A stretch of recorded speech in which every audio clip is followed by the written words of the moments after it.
Well, hello, everyone. Kate Myers, founder of Corporate Women Unleashed. And what I wanted to talk to you today is answering the question, is it possible to be really successful and to hold down a high stress, high profile career and work less?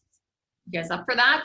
Okay. If you are, put the letter 4 in the comments below, even if you're watching this in recording, but hopefully you're watching it today live. This is a question that we get a lot, right? Someone will write into us or they'll book a call with us and say like, oh yeah, I really need to start working less because my personal life is suffering. But is that even possible? I should just quit my job. I should just step back. Maybe I need to take a sabbatical, but I'm burning out and this isn't sustainable. Oh my God, I've heard that. If I had 5 cents for every time someone says this isn't sustainable, I would be a bajillionaire.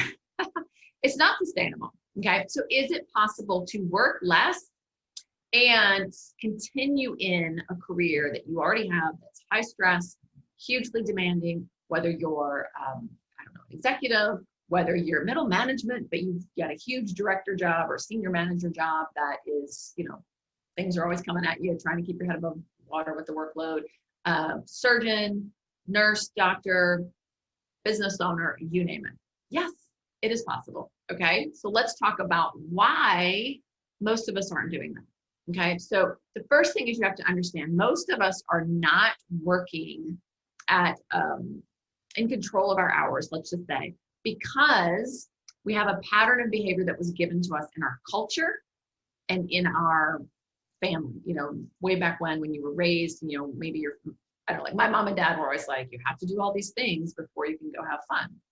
And so what happens is it creates a patterning of belief that says, oh, well, if I don't work this way, if I don't get my room clean and then pick up all my crayons and then eat my vegetables and then help mom with the dishes, then I can't go out and play. And the reason we believe it is there was some scorn attached to that. There was judgment attached to it. There was critique. What happens when you graduate college and you're the newbie on the floor of whatever you've decided to do for a living? Better work your butt off. Let's see who's going to really prove themselves and work the longest hours. Let's just see who's here on the weekends. And then what happens to us when we work 60, 70, 80 hour, 90, 100 hour weeks? We're praised. We're held up as role models. Oh, look at Kate. She's so successful. She was here all weekend. Too bad the rest of you guys aren't that way. Okay. So there's a pattern conditioning that says this is how you have to work. Now, I am not saying that there's not times in your life that you're going to have to work your tuchus off, right? If you are going through med school, just saying, you're probably going to have to put in some pretty long hours to keep up with what they're throwing at you. And we can do that, ladies. We can do that for a period of time. I think, for those of us who have children, it wasn't easy to be up all night nursing your kid when they were an infant, but we did it for a period of time, okay? But what's happening and what's creating the burnout and what's creating the disbelief is that this pattern I just described has been with you for such a long period of time that you don't really believe it's possible. And I can't tell you how many clients we've worked with who are highly successful, who are all going to leave their job. I'm going to leave my job after the bonus time. I'm going to leave my job by summer. I'm going to leave my job by XYZ date because they were done with it. They were done with the sacrifice. They were done with feeling time constrained. They were done with feeling out of control. They were done with their marriage being off the rails. They were done with being single and not having time to date. And they were like, there's nothing else I could do but quit. And that's just not true. Okay. That is a pattern conditioned way of thinking. And even if everyone else around you is working 70 hours a week, we work with people in management consulting. If that is not an industry that's a sweatshop below, we work with people in advertising. If that's not an industry that's a sweatshop, you do not have to be pulling in 80 to 100 hour weeks just because everyone else is at all, right? But again, because it's a pattern condition of thinking, what's everyone going to think of me? How am I going to be judged? How would I get my work done? What is my employees going to think? I'm not here all the time. Do I really trust them to get the job done without me? What are people going to think if I walk out at 4 o'clock to take my kid to the ballet class or whatever? it's fear. Do you guys understand that? There's a pattern condition, and then there's fear at the base of it that I will be ridiculed, thrown out, lose my job, mom won't love me anymore, dad won't love me anymore, whatever it is. Those are pattern beliefs. And when you can change that belief, now all of a sudden you're going to see all these opportunities to work less. And we see it over and over and over and over again. Okay.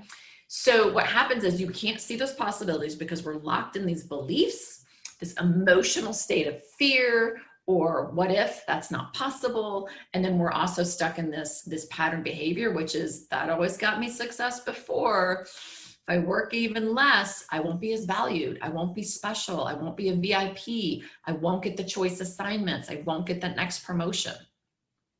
And that is preventing us, ladies, from stepping into higher levels of influence, higher levels of title, salary, money, stepping away from our business so that we're not just constantly controlling it.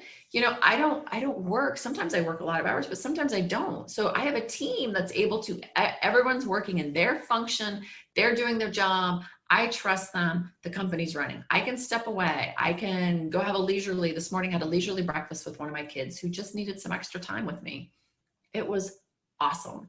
And I wasn't panicked. I wasn't on my phone the whole time. I wasn't like, oh my God, is the company falling apart? You know, what's going on with our clients? Does everyone need me? Does everyone need me? I was like, no, everyone's got it. And our company's 3 years old, 4 years old since conception, but really 3 years old. Right. And we talk to people who are business owners who are like, well, you know, I've been at this for 5 years, 10 years, 15 years. And I'm wondering when I can start delegating, you know, or start like trusting my team. And I'm like, how about the first day you get them? You should trust your team the first day you get them. And if that's not established, it's because there's a belief that you've got to be in it. You've got to demonstrate. It's going to take 6 months to train them up. It's going to take 2 years to train them up. I can't afford to have high quality people in my small company. Do you see what I'm saying? Like, these are patterns of belief. So even if I came in and told you to fire all your people and to hire new people and to get A players, do you know what would happen? You would do it and it wouldn't work because you'd hire the wrong people because the belief isn't there. Does that make sense? Or you would say, yeah, that's nice, but Kate doesn't really understand my business. She doesn't really understand. I'm not going to really fire all those people and get new people. Not that I'd ever tell you to do that, but you see what I'm saying? And then you wouldn't do it, and then you wouldn't get the result. And then you're going to be like, ah, there we go. That strategy didn't work. And that's why I always say, you don't need more strategies, ladies. If you just want to like figure out some time management techniques, how to balance out your life, just go Google that stuff. There's tons of strategies and ideas out there. The problem is never the idea. The problem is the proper implementation and the belief and understanding of whether or not that idea is actually going to work for you. And when our pattern way of thinking is we have to be slaving for success. If you're going to be special in a VIP, you got to work more hours than everybody else. The only way I've created success in my special industry, in my special occupation, as a business owner, as a surgeon, as a blah, blah, blah, is to work my buns off. Then you always will. Until such a day that your health gives out, your relationships give out, you know, there's something that's really like a huge cataclysmic. Is that the right word? Cataclysmic? Sorry, chaotic. Some huge like crisis happens, right? And all of a sudden you're like, okay, I'm done. And then you walk away. And then we live on the other side. And then what happens is, instead of being like, well, you know, we compromise. We create these huge resentful sort of sacrifices, like, well, I mean, the grass isn't greener, but I guess it's better than working all the time. Well, I mean, at least I'm my own boss. Well, I mean, you know, I don't have as much money as I used to, but I guess I got a lot of freedom in my time. You know what, guys, that's just not what life's about. You know, life is not, yes, we have to make compromises in our life, but if that compromise is making you feel equally as dejected, resentful, wistful for the, you know, unrequited life that you're living, all you've done is gone from the frying pan into the fire. And that's what I experienced, right? So when I went from, wow, amazing career that I felt so blessed and lucky and fortunate to have, and I was so hyper successful, and I was like, oh my God, how to get here? It was amazing. And then until it wasn't, and I walked away. And then I went over here to like, oh, simple life, simple life. Oh my gosh, how hard could it be to like drive a boat around an island and like live on a beach? And then that wasn't happy. I'm like, wow, I got two evils and neither one of them work. Now what do I do? Do I just cease to exist? Like, which one do you want? And so what I didn't want to do is spend the rest of my life like ping-ponging back between the two. I'll be, highly successful for a while, and then I'll just like, zone out and, be a beach bum for a while. And then I'll be highly successful. And then, or simple life. I wasn't a beach bum, but, then I'll have this simple life. That sucks. I was like, why can't we not have these two? Why can't we have this one up here? Look, it's a crown. That's exactly it. I was like, how do I wear the crown? How do I be that person that has some simplicity in their life where you can enjoy the moment, have great pacing, smell the roses, like really suck the juice out of like family time, and do things that make me fulfilled and excited and feel like I'm well-rounded, but also hit it hard, have a successful career, earn what I know I'm capable of, have the impact I know I'm capable of. Like that to me is golden. That to me was what I was looking for. And for me and my clients, it is like the fountain of youth, because you cannot live forever. We haven't figured that out yet, but you can damn well live well, right? And that's what it's about. Living well means I'm living up to my potential. I'm not someone who has to be a beach bum, but at the same time, sometimes I want to be a beach bum for moments of time, or I want to sit around on a Saturday morning and just like lollygag around with my kids in the mud, or, go to the spa for a couple hours. I want to have control of my life. That is a well-lived life when you're doing the things that matter to you, not just putting everything into creating, the success, the money, the impact, and then over here never being able to enjoy it because you're exhausted. You can't go get a facial. Your skin's running ragged. You don't remember the last time you had, a super meaningful, deeply connected, or even intentional activity with your partner. I mean, a lot of us right now in COVID are like, oh, well, we used to travel together, and that was our, the fun thing we did to connect. And now we can't travel. Well, that's the only way you have to connect with your partner. That's a problem, right? Because what you're saying is I have to have this external thing happen to us in order to give us the joy of connecting. Connection comes from deep communication. Connection comes from intentionality. Connection comes from saying, babe, let's sit on the couch tonight and get to know each other on a deeper level. Babe, let's canoodle between the sheets and really have a great time together in an intimate way that I can't have with anyone else in my life, right? Like it's intentionality. It's saying, wait a minute, why don't we order in and start trying new foods or new wines or read new books together? It doesn't have to be just travel. Why don't we watch an amazing travel show together and dream about our next trip as, this global pandemic gets into some level of shape where we can start traveling again, right? Like that's what it's about.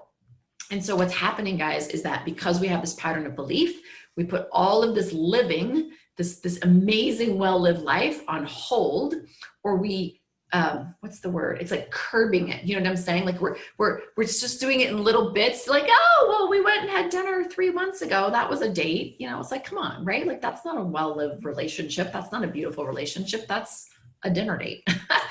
And so what happens is because of the beliefs, we have to work, and then you can go outside and play. All of the play is not seen as highly valuable because we are conditioned to believe we are valued for our work. And of course, if you're highly successful, you're a high achiever, you're driven, you hear all of those societal messages, all of those childhood messages. And what do I always say? You're here to level 11. So, the average Joe is going to hear, yeah, you need to work and then, get your chores done and then go out and play. Yeah, they'll do a little chores and they'll go play, right? I'll work a little, then I'll go home and, play with my family, whatever. The high achiever doesn't hear that message. And so we have indoctrinated it into our psychology of, I have to work and work and work and work. And then of course you get more accolades and more accolades and more accolades, and it feels better and better and better. And oh yeah, I'll play for 5 minutes. Okay, and then I go back to work. And it's because of that psychology. And that's why it's so important to understand yourself at a deeper level, because that's where you get root cause. That's where you can solve it at that level. So now it's like, well, wait a minute.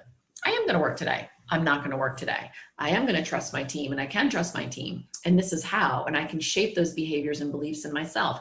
Wait a minute. I can step out in the middle of the day and go play. You know what? I can have lunch with my spouse or my friend or my kid on a Tuesday afternoon. But until those beliefs change, you'll do it once and then you'll go right back to your old habits. And that's why it's not sustainable, guys, is what we're doing is we're changing all these external strategies, but you're not changing the internal you. And when you can level up and learn that new mental and emotional conditioning and let go of those patterns, yeah, you can work a heck of a lot less and still have your high stress, high demanding, huge expectations, all the deliverables on the line. Everybody's looking at you. You're hugely indispensable. You're hugely valued, and you're working a heck of a lot less. And you know what? It's really fun. It really is. It's a ball. And I want that for every woman, because that old version of success may work. If it works for you, great. Doesn't work for me, doesn't work for our clients anymore. I'm ready to break ground on a new version of success. That's what I live. That's what I've lived for the past 10 years. That's what our clients have been living for the last 4 years. That's exciting to me. And hopefully it's exciting to you too. So look, if you are someone who is tired of suffering for success, you're burned out, but you know you love your job and you want to continue to have a successful career, don't keep working the same way you are. Let's learn how to do it differently. And if you want our help, then I encourage you to watch any of our free trainings. It's about 40 to 45 minutes. Yes, you have 45 minutes. Watch it, learn more about what we do, and then book a call with our team. And we'll tell you, we'll dig into what's going on with you. If we can help you, we will tell you how. And let's get you out of this mess, right? Let's start living a great life, not a life where we're settling or suffering. That sucks. And I don't want that for any of you. Cool? All right. So great to talk to you guys. See you soon on the next live broadcast. And feel free to leave a comment or question below. And we will also include the link to watch our free trainings, one of the latest master classes I just put together. So jump in, take a listen.